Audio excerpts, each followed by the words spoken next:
Okay, well, this might be boring to some people, but maybe to others, they don't quite know how to do some of these steps. I've got this cardboard cut now for the fingers. Cut it with the razor knife. Being extremely careful, not cutting anywhere where you can slip and cut yourself. But got these cut. And first thing I did was take some of the Gorilla Tape. I put 2 strips on the bottom, nice and even with the edges. Now I'm starting to go around to reinforce the area. Just tear off a piece of tape and start going at it.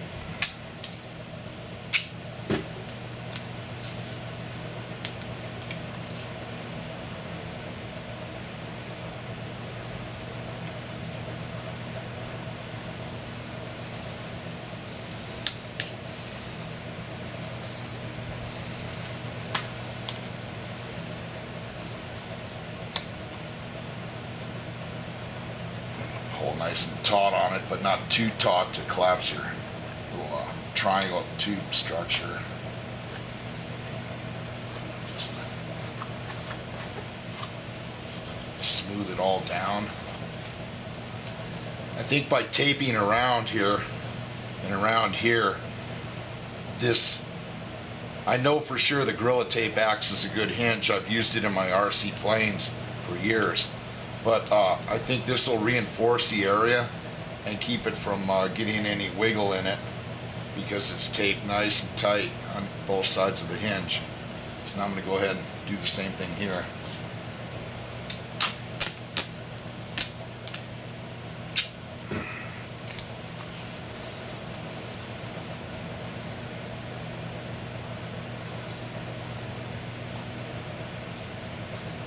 The trick is getting it started just the way you want it, and then it pretty well tracks around and stays even, if you're careful.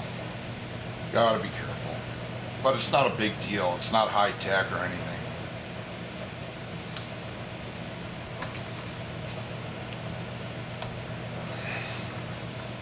I suppose you could use a ruler and cut all the pieces of tape evenly. That would be kind of nice. I just don't bother.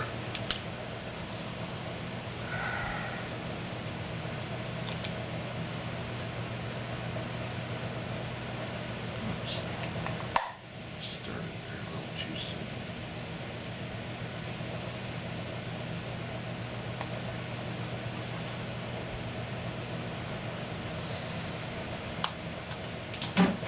Probably need better lights in here to show this. I apologize if the sound's not correct or the video's not perfect. I'm just trying to help out others who want to do this kind of craft work, make steampunk props.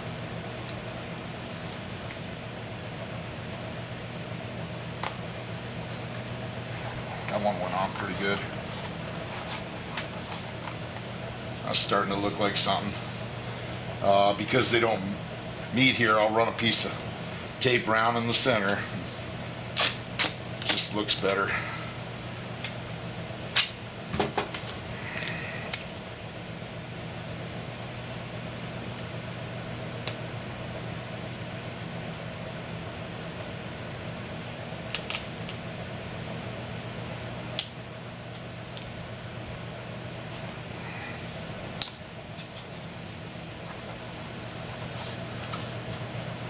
This Gorilla Tape is good stuff.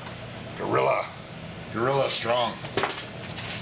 Just like Gorilla Glue. And no, they don't pay me to say this. I just think it's a good product. It seems to hold up well. I've used some cheaper duct tapes and they literally fall apart, especially out in the sun. You get what you pay for. I'm just going to put this piece of tape right up to the very tip of the so-called finger. I'm not exactly sure what I'm going to put on the end of the fingers yet. I just might not do anything, just leave them open. Whoops. taut on it, so there's no bubbles in the tape or ripples or anything like that. That one came out pretty good too. You can really do a lot with the foam board and Gorilla Tape, well, foam board and tape. It's very strong stuff, really is. It's really like stronger than steel, you know, for size per size. So that's how you do that. I gotta do this one.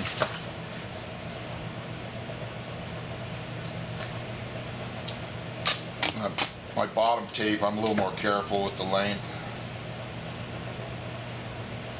Try to get it just about perfect.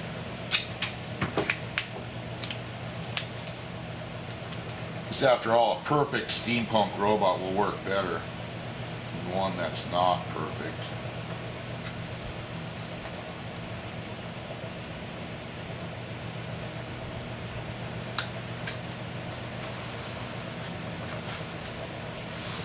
Now that one went on a little crooked, but I won't tell if you don't.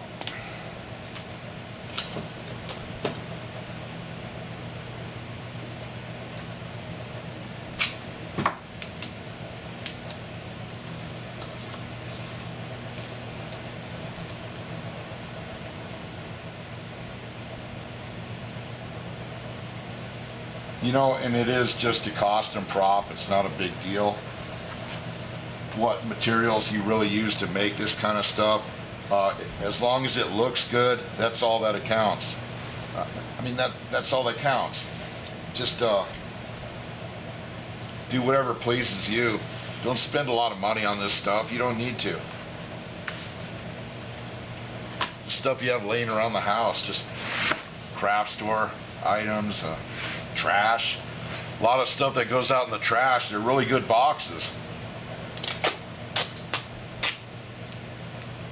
Plastic shapes, they could be used in all kinds of ways.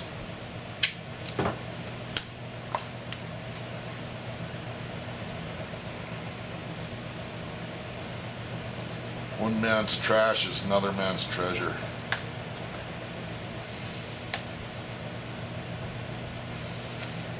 I like that movie Mosquito Coast with Harrison Ford. He's this inventor guy, and he doesn't like it in America. He doesn't like the way things are, the way people just throw away everything, take stuff for granted. He moves his whole family over to the Mosquito Coast, and he sets up a little town there and just starts setting up some projects, some things that can produce electricity and a way to keep his family comfortable. He gets a lot of the locals helping him. They start harvesting fish and growing crops and getting organized. It's kind of cool. It's a good movie.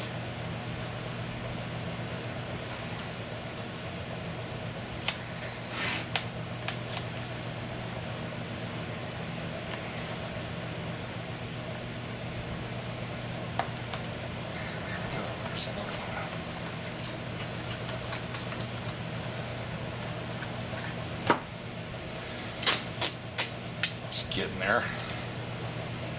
A few minutes here, a few minutes there on these projects, and they start looking pretty good. Now, what I was thinking of doing with the Arduino on this project is having sound effects.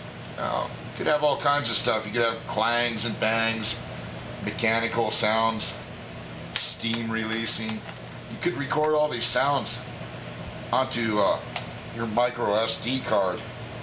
You can find a lot of these sounds on the internet. You don't gotta buy them. A lot of this stuff's out there for free if you just search with Google.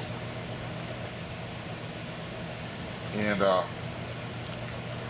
can have all kinds of fun sounds. I'd like to have the Arduino controlling LEDs on here, flashing them, sequencing them in different ways.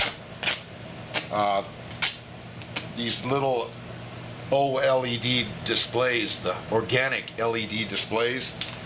The darn things are about $3 now, $3-4 off of eBay.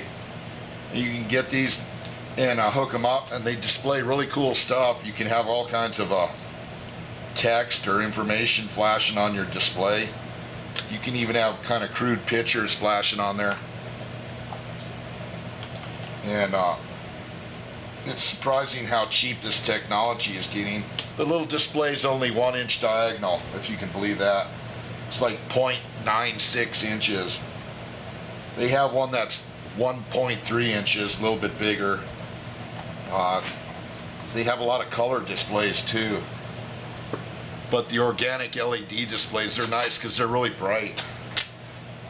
They got a nice look to them, kind of high-tech looking.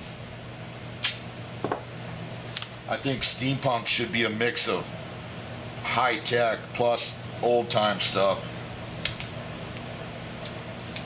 Kind of like we maybe went a different direction during the industrial age. I don't know, everyone interprets it kind of different probably. But steampunk is steampunk, and it's just fun to goof around. My kids like some of this, like these costumes I put together. They want me to make them one. Halloween's coming up pretty soon.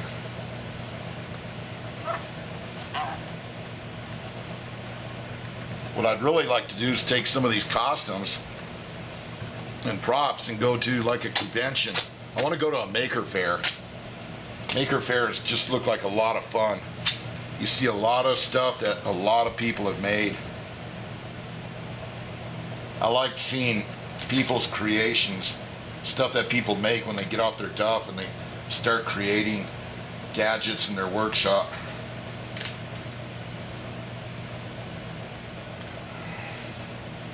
I like that creative spark in people.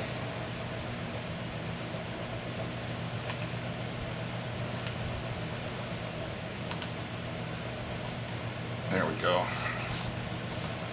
Takes care of the fingertip. Flex is good. And there we go. I got 2 more of these guys all ready to glue on.